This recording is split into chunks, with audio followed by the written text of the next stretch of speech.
দীর্ঘদিন পর এবার চলে এসেছে 2026 বিশ্বকাপের শেষ মুহূর্ত।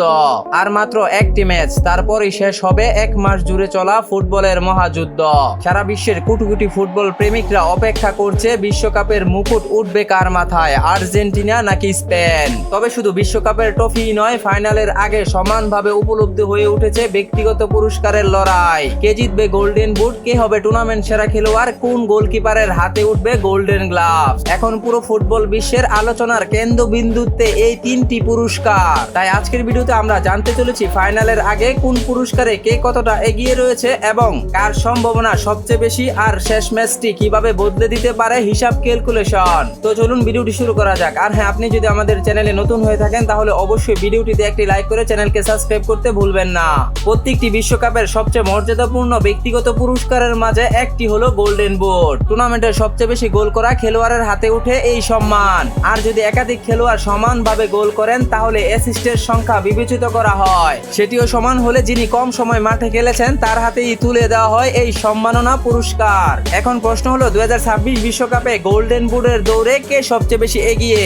এই মুহূর্তে গোল্ডেন বুট জয়ের দ্বার প্রান্তে রয়েছেন লিওনেল মেসি। ফাইনালের আগে তার ঝুলিতে রয়েছে 8টি গোল এবং 4টি অ্যাসিস্ট। অন্যদিকে গোল সংখ্যায় ফ্রান্সের কিলিয়ান এমবাপ্পের 8টি গোল নিয়ে সমান থাকলেও অ্যাসিস্টে এগিয়ে রয়েছেন ফুটবল জাদুকর লিওনেল মেসি। তবে কিলিয়ান এমবাপ্পের সাথে লড়াই এখনো শেষ হয়নি, কারণ ফ্রান্সের সামনে রয়েছে তৃতীয় স্থানে নির্ধারণীয় ম্যাচ আর আর্জেন্টিনার সামনে রয়েছে মহা গুরুত্বপূর্ণ ফাইনাল। তাই শেষ দুটি ম্যাচে বদলে দিতে পারে টুর্নামেন্টের সমীকরণ। যদি কিলিয়ান এমবাপ্পে আরো গোল করেন অথবা মেসি ফাইনালে নিজের গোল সংখ্যা বাড়ান তাহলে শেষ বাঁশি বাজার পরই নিশ্চিত হবে 2026 বিশ্বকাপের গোল্ডেন বুট হতে যাচ্ছে কার। এবার চলুন গোল্ডেন গ্লাভস পুরস্কারের কথায়। বিশ্বকাপের প্রতিটি টুর্নামেন্টের আসরে সেরা গোলরক্ষককে এই সম্মাননা দেওয়া হয়। শুধু ক্লিক শটের সংখ্যায় নয়, গুরুত্বপূর্ণ সেভ, কঠিন মুহূর্তে দলের জন্য অবদান, ম্যাচের প্রভাব এবং পুরো টুর্নামেন্টের ধারাবাহিক পারফরম্যান্স সব মিলিয়ে ফিফা সেরা গোলকিপার নির্বাচিত করা হয়। আর এই মুহূর্তে গোল্ডেন গ্লাভস জয়ের দৌড়ে সবচেয়ে বেশি এগিয়ে রয়েছে আর্জেন্টিনার এমিলিয়ানো মার্টিনেজ। পুরো টুর্নামেন্ট জুড়ে অসাধারণ সব সেভ, নকআউট পর্বের দুর্দান্ত পারফরম্যান্স এবং একাধিক গুরুত্বপূর্ণ ম্যাচে দলকে রক্ষা করার কারণে তিনি এই পুরস্কারের সবচেয়ে বড় দাবিদার। যদি তিনি ফাইনালেও নিজের সেরা খেলাটা উপহার দিতে পারেন তাহলে টানা দ্বিতীয় বিশ্বকাপের গোল্ডেন গ্লাভস জয়ের সম্ভাবনা রয়েছে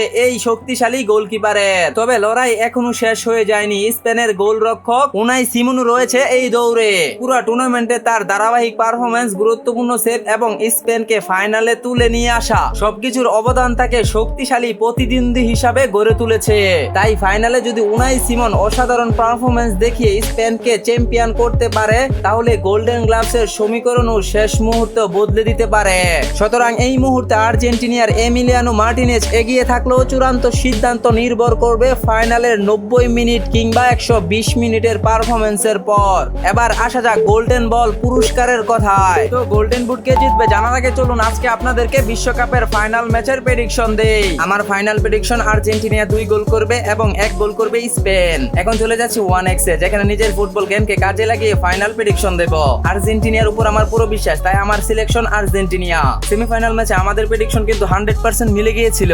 এখন দেখা যাক আমার ফুটবল জ্ঞান সত্যি কি কাজে লাগে নাকি মুখে বড় বড় কথা। তো তুমিও যদি নিজের ফুটবল জ্ঞানকে কাজে লাগাতে চাও তাহলে কমেন্টে দেওয়া লিংকে ক্লিক করো, রেজিস্ট্রেশন করো এবং রেজিস্ট্রেশন সময় স্পোর্টস আরবি দিয়ে নিজের প্রেডিকশন দাও। তাহলে আর দেরি কিসের, ম্যাচ শুরু হতে আর বেশি দেরি নেই। বিশ্বকাপের সর্বোচ্চ মর্যাদাপূর্ণ ব্যক্তিগত সম্মানগুলোর মধ্যে এটি সর্বোচ্চ। পুরো টুর্নামেন্ট জুড়ে যে খেলোয়াড় সবচেয়ে অসাধারণ পারফরম্যান্স করে, নিজের দলকে সবচেয়ে বেশি প্রভাবিত করে এবং গুরুত্বপূর্ণ মুহূর্তে নেতৃত্ব দিয়ে এগিয়ে নিয়ে যান তার হাতেই উঠে এই সম্মান। আর 2026 বিশ্বকাপে এই পুরস্কারের সবচেয়ে বেশি দৌড়ে এগিয়ে আছে লিওনেল মেসি। পুরো টুর্নামেন্টে তার অসাধারণ পারফরম্যান্স, 8টি গোল এবং 4টি অ্যাসিস্ট, এছাড়া নকআউট পর্বে একের পর এক ম্যাচ জেতানোর অবদান তাকে গোল্ডেন বুট জয়ের সবচেয়ে বড় দাবিদার হিসাবে পরিণত করেছে। শুধু পরিসংখ্যান নয়, মাঠে তার নেতৃত্ব, ম্যাচের গতি নিয়ন্ত্রণ এবং বড় ম্যাচের পার্থক্য করে দেওয়ার ক্ষমতাও তাকে অন্য সবার চাইতে আলাদা করেছে। তবে লড়াই এখনো শেষ হয়নি। স্পেনের তরুণ তারকা লামি ইয়ামালও রয়েছে এই দৌড়ে। পুরো টুর্নামেন্ট জুড়ে তার দুর্দান্ত ড্রিবলিং, গোল তৈরির দক্ষতা, গুরুত্বপূর্ণ গোল ও অ্যাসিস্ট স্পেনকে ফাইনালে তুলতে বড় ভূমিকা পালন করেছে। তাই যদি ফাইনালে লামি ইয়ামাল ম্যাচের সেরা পারফরম্যান্স উপহার দিতে পারে তাহলে গোল্ডেন বুটের সমীকরণে এগিয়ে যাবে লামি ইয়ামাল। তবে আমার ব্যক্তিগত অ্যানালাইসিসে মেসির চাইতে বর্তমানে 2026 বিশ্বকাপে বিশ্বকাপের সেরা খেলোয়াড় অন্য কেউ নেই। তাই গোল্ডেন বল জয়ের একমাত্র দাবিদার আমার হিসাবে লিওনেল মেসি।